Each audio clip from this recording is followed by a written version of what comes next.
tiempo en el cual siempre nos remontamos año arriba, año abajo, unos 2000 hacia atrás, nos situamos en el mundo romano y descubrimos algunas curiosidades de ese mundo antiguo verdaderamente sorprendentes. Y lo hacemos siempre en compañía de Ignacio Monzón. Muy buenas noches. Muy buenas noches, Bruno. Encantado como siempre.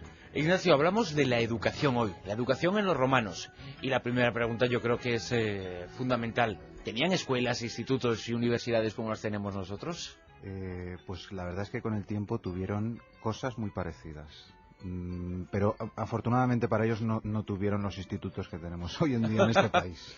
Bueno, también tenían alguna serie de problemas. Uno de los importantes era que si ya ocurre en los tiempos actuales que el acceso a la educación sigue dependiendo, en cierto modo, no tanto como entonces, pero bueno, sigue dependiendo un poco de la economía familiar, también en esa época la situación económica, social o de clase que ocupa una persona o una familia es muy importante a la hora de la educación que puede recibir un retoño, un niño.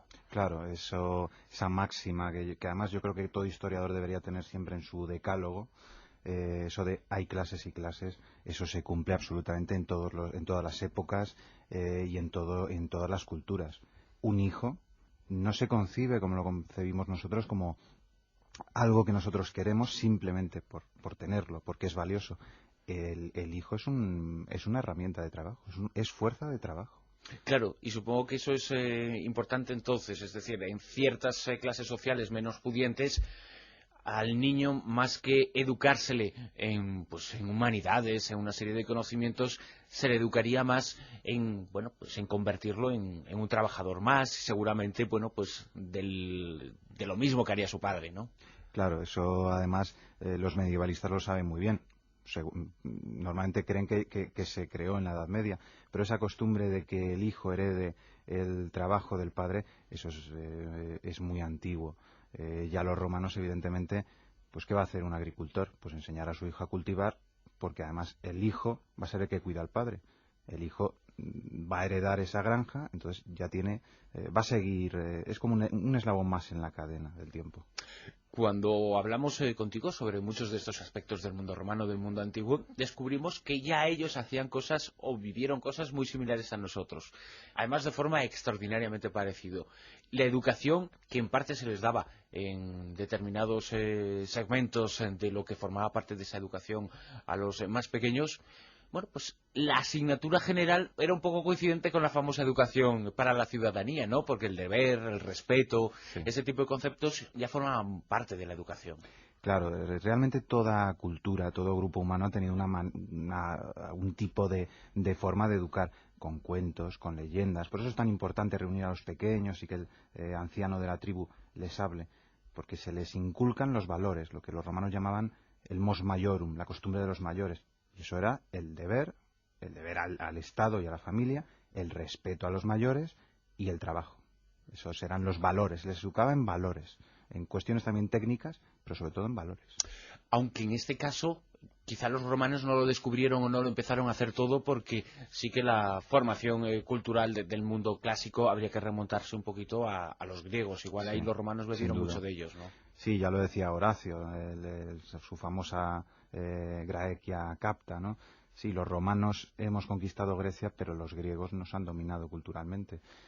Esa costumbre tan arcaica romana de enseñar lo más básico, pues evidentemente con todo ese influjo griego, sobre todo a partir del siglo III, Livio Andrónico, Enio, toda esa literatura que se va gestando, pues dejó un pozo increíble. Ya tuvieron que empezar a estudiar, por ejemplo, griego. Supongo que la casa era fundamental en la educación de los pequeños, pero no sé si tanto como ahora. ¿O existía la figura de alguien que acudía a la casa o de un lugar al cual el niño iba para aprender cosas? Las clases pudientes sí podían educar al hijo en casa, entre otras cosas porque la casa, como ya lo vimos otra vez, se concibe de una manera muy especial. El varón, el pater familias, sí puede salir de la casa, pero no está bien visto que salgan ni las mujeres ni los niños. Son considerados casi como idiotas, por así decirlo. O sea, es como se pasaba antiguamente en España. No está bien que salgan a ver qué van a ver, a ver qué van a oír.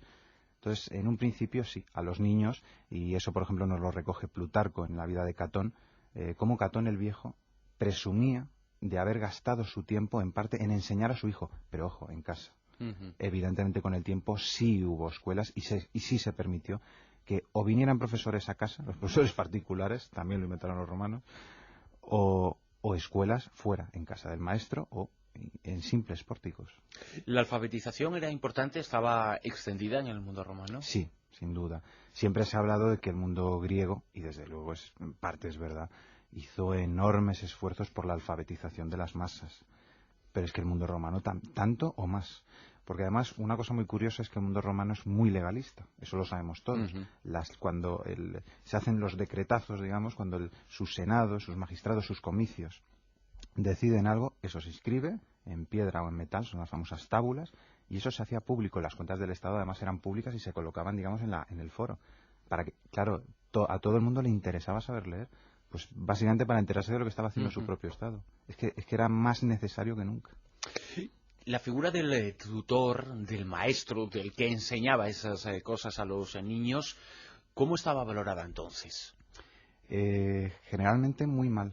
Los romanos de clase alta, pues siempre es verdad, lo hemos visto antes, tenemos que distinguir entre los romanos, como siempre, de clase baja y alta. Los romanos de clase alta se enorgullecían de seguir la paideia, la educación griega.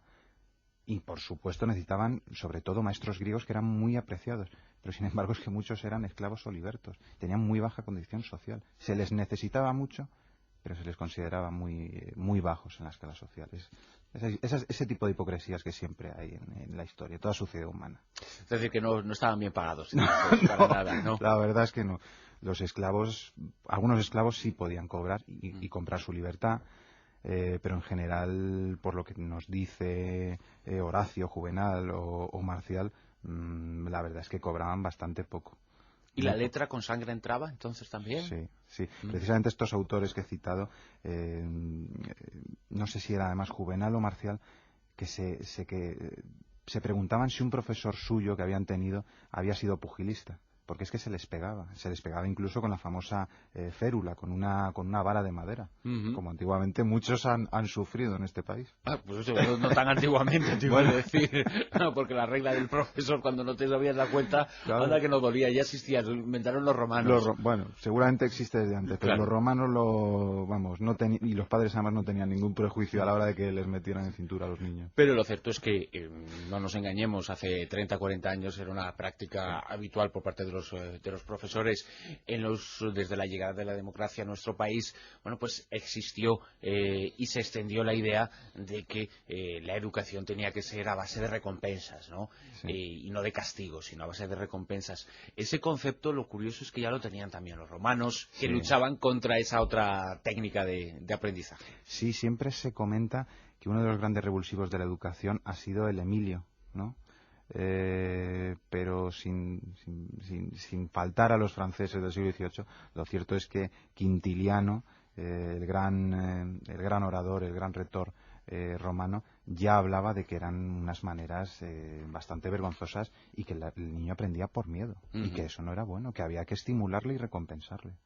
¿El padre y la madre cumplían diferentes funciones en el proceso educacional de los niños? Sí, generalmente la madre cuidaba del niño, que no, sobre todo las mujeres de clase alta, pues muchas veces ni siquiera le daban el pecho, pero digamos la tutela, entre comillas, era de la madre hasta que el niño cumplía 7 años. Ya a partir de los 7 años, digamos cuando el niño ya puede hacer cosas, ya se encargaba el padre, ya era el padre, aunque el padre en general siempre es responsable del niño. Y ya que hablamos de géneros, ¿la educación de un niño y de una niña variaban? Sí. Lo que pasa es que uno de las grandes victorias de la paideia helenística, y que Roma también heredó, fue que la mujer, pues sí, siempre tenía una condición menor, pero sin embargo no era analfabeta. Estaba muy mal visto que una mujer, digamos, tuviera estudios superiores, pero igual de mal estaba visto que no supiera leer y escribir. Es verdad que a partir de los 13 años la niña ya se la orientaba a las labores propias digamos, a las labores que se consideraban propias de su sexo.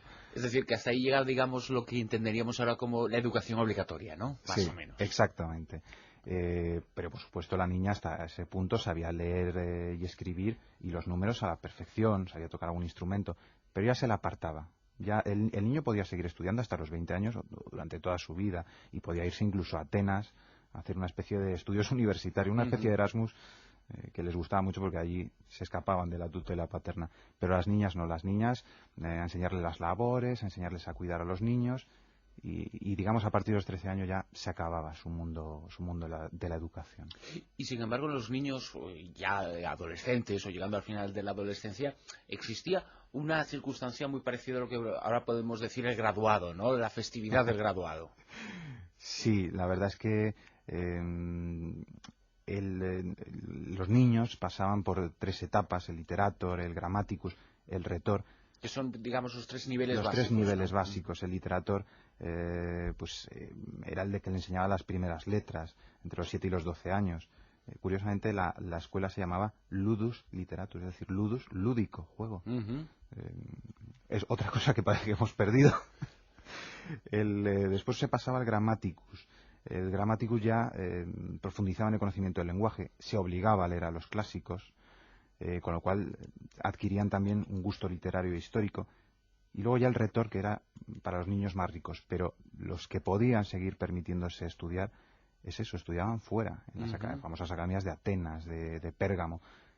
Eso es, bueno, claro, es que eso lo tenían todo, porque lo que tenían era dinero y lo que hacían también era escapar de la tutela paterna. Seguían estando bajo la tutela paterna, pero el padre no estaba ahí para controlarles. Lo único que tenían era esclavos que hacían lo que ellos querían. Qué curioso. Y en ese mundo de la educación, como dices, existía también algo parecido a una universidad en Atenas, Sí. pero esas universidades, esos estudios superiores, estaban más orientados hacia las letras o humanidades o hacia las ciencias. ¿Qué le daban más importancia en la educación a los romanos? Es que, bueno, la verdad es que no diferenciaban como nosotros lo diferenciamos tan brutalmente. Eso que te suelen decir, tú eres de ciencias, tú eres de letras. Aunque he discutido con algún amigo de esto, yo sigo considerando la historia una ciencia, una historia social. Para ellos es verdad que todo era necesario, pero sobre todo, la retórica.